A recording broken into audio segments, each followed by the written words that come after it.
Salve a tutti e ben ritrovati. Io sono ancora in compagnia della nostra cara Stefania Albertini, che abbiamo cominciato a conoscere un po' ieri e anche nella precedente puntata, sotto il profilo, diciamo, biografico, no?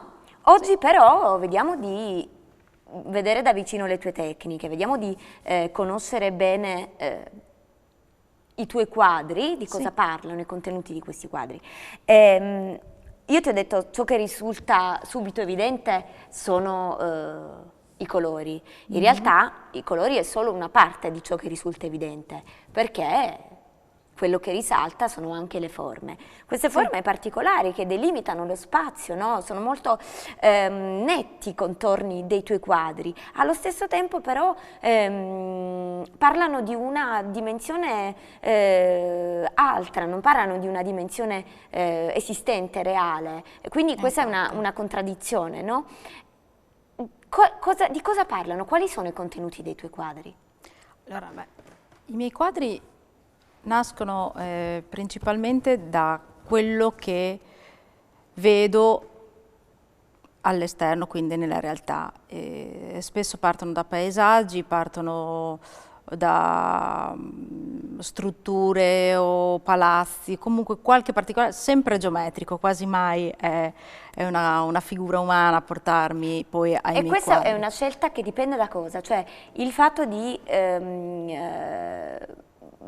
rendere protagonisti dei tuoi quadri linee geometriche piuttosto che persone, che figure umane, dipende da cosa?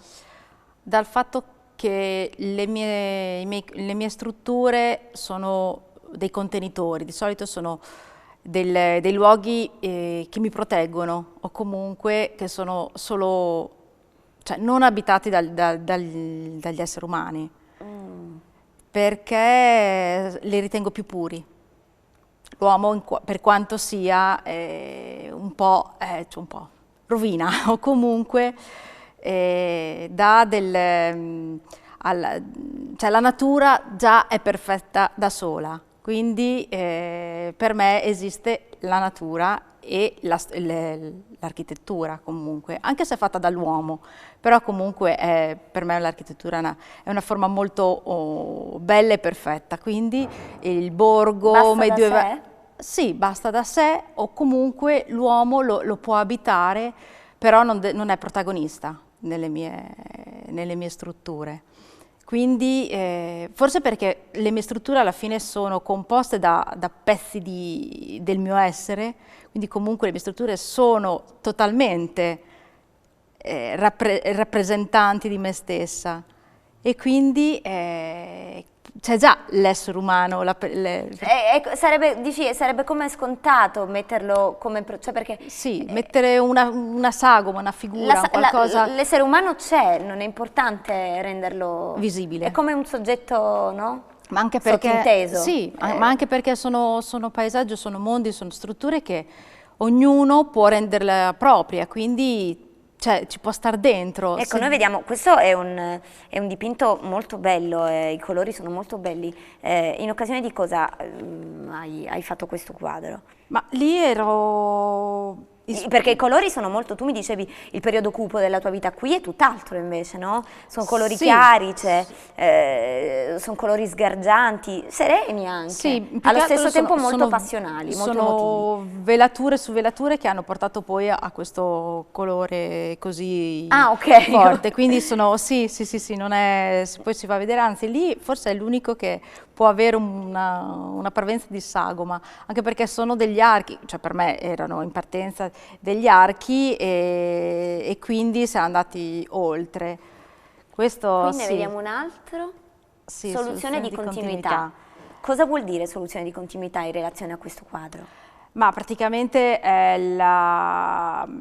lo svilupparsi della mia struttura in tutta l'atmosfera, quindi la frammentazione totale dell'architettura o del paesaggio, che per me diventa geometria, campi di colore e quindi, come lì si può vedere, non c'era più lo spazio, lo sfondo, tutto il quadro è pittura cioè un rendere omogeneo rendere omogenea una frammentarietà che vuoi non vuoi è data dalle linee, dalle divisioni, no? Sì. Però forse tramite il colore, qui ne vediamo un altro, tramite il colore le forme riescono ad amalgamarsi così bene da...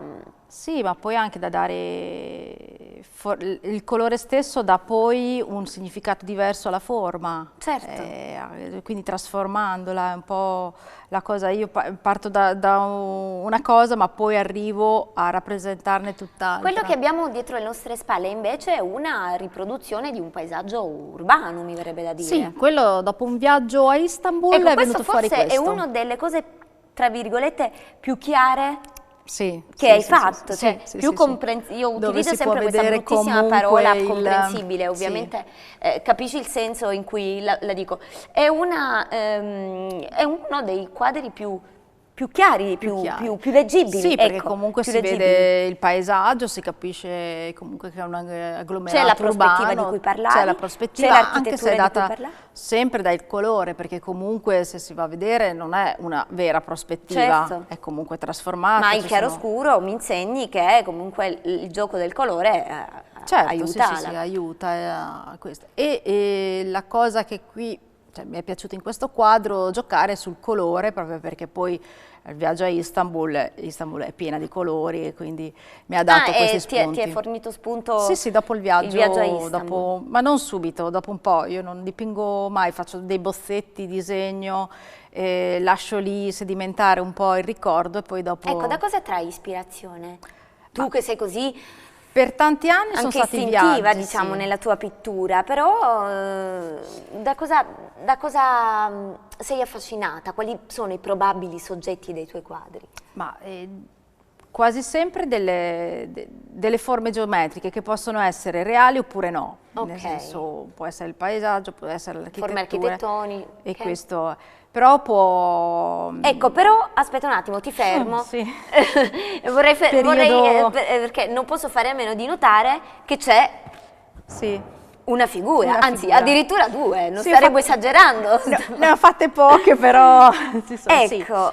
Ecco, per me la figura può essere solo così. Questo è un quadro importante però, perché in mezzo a tante forme geometriche... Però anche qui arriviamo all'essenza della forma dell'essere umano. Certo, è ridotto all'essenziale, minimizzato, ovviamente. Può ricordare un manichino, può ricordare comunque...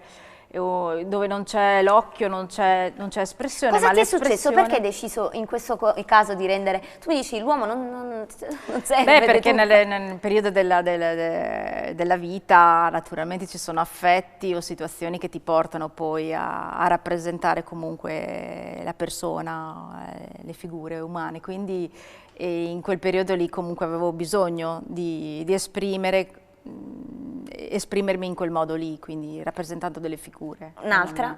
Sì, dopo ci sono queste Ci varianti. sono stati dei momenti della tua... Ma la figura è comunque una cosa che mi continua a stimolare, ritornerò probabilmente anche alla figura, non so se è così figurativa, ma ci ritornerò. Il problema è che non possono coesistere la figura con l'architettura. Come vedi le figure sono a sé, non c'è nulla attorno di geometrico e nelle geometrie non c'è nulla che possa ricordare una curva, una cosa. Perché? Perché non è Non possibile? riesco a metterli insieme, ancora non riesco a metterli insieme, non si sa mai, potrebbe essere poi una... Pensi che possa essere questo uno spunto per una tua... Ecco qui, vediamo, anche questo è molto bello. Sì, qui poi naturalmente la siesta si intitola. Ricordi o rimandi comunque a Gauguin, e quindi anche proprio ho guardato anche molto Klimt, quindi alcune forme, quella di prima ad esempio era molto klimtiana. Sì, può ricordare il bacio di Klimt per esempio. E a Gauguin, a Klimt ti fermo subito, perché leggendo un po' tra le tue, ecco qui vediamo un'altra figura, leggendo un po' tra le critiche, tra ciò che hanno scritto di te, e hanno scritto un bel po', devo dire, perché la tua pittura offre moltissimi spunti di riflessione e anche a me ovviamente ha offerto degli spunti di riflessione. pittura fortemente emotiva, fortemente emotiva. E lo si deduce dall'utilizzo dei colori, che non sono mai dei colori che passano quasi inosservato, capito? Cioè, non sono dei colori, sono dei colori che si fanno notare, che reclamano il loro protagonismo. Dicono, io sono qui, ma ci sto per un motivo, perché sono di questo colore. E sto qui perché accanto c'è l'altro colore. Cioè, non so se mi spiego, rendo bene perché... E questo è un aspetto del tuo lavoro. Quindi pittura fortemente emotiva, pittura che è stata associata a... si è detto di te un omaggio al pensiero picassiano, un omaggio al metafisico, no? Alla temporalità di Cézanne, a Gauguin. Ecco, tutto questo, Gauguin, Cézanne, Picasso, Klimt adesso detto da te, il metafisico, è così? Oppure è più una sensazione tua? Cioè, è più ricercare la vicinanza con questi artisti o è più un ritrovarsi vicino a questi artisti casualmente? No, è un ritrovarsi vicino. Beh, il tanto studio di questi artisti ti porta comunque a essere influenzata in qualche modo, però è proprio partendo dai loro studi, dalle loro tecniche, che ho fatto mio il loro pensiero, certo, per trasformarlo e per renderlo totalmente mio. Quindi sì, c'è questo discorso di atemporalità ed è una cosa che mi interessa proprio perché cerco di avere atemporalità o comunque di staticità delle mie composizioni, ma perché in questa staticità devono dare comunque un'emozione forte.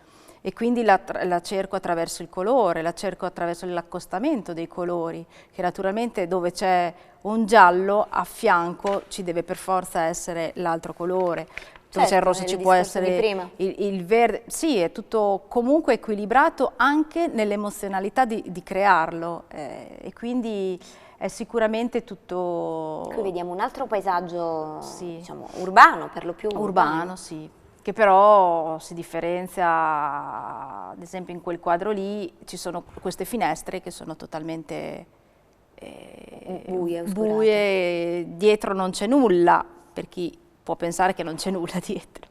Invece per me c'è tanto. Cosa c'è dietro quelle finestre? Beh, dietro prima di tutto c'è il mondo che c'è all'interno di quella struttura, di quel parallelepipedo. Ci può essere un'intimità? Ci può essere un'intimità, ci possono essere traumi, ci possono essere comunque situazioni sia positive che negative, oppure ci può essere il niente e fuori tutto. Certo. Quindi c'è stato un periodo della mia vita in cui quelle erano per me un po' il mio scudo, dove comunque le mie strutture mi aiutavano, mi difendevano.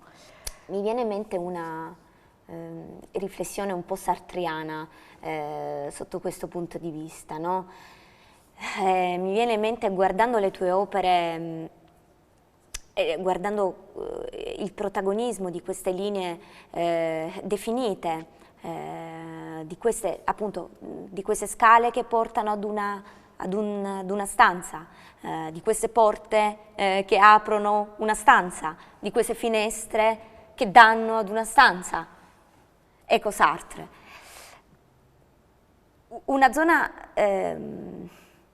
all'interno del quale l'individuo, che non c'è mai, quasi mai, si sente protetto. Si sente protetto e di contro, o forse no, perché di fatto tu non riprendi mai l'interno, ma riprendi sempre l'esterno. E quindi cos'è che protegge? L'esterno o l'interno della stanza del focolare? Quello dipende da te che guardi, dipende da te che dipingi, dipende probabilmente da me che guardo, e questo sì, è molto interessante, ma è un discorso secondo me che andrebbe ampliato, mi piacerebbe ampliarlo, perché è davvero una riflessione molto interessante che mi è venuta in mente guardando proprio le moltissime case, i palazzi che tu dipingi, anche a proposito della temporalità.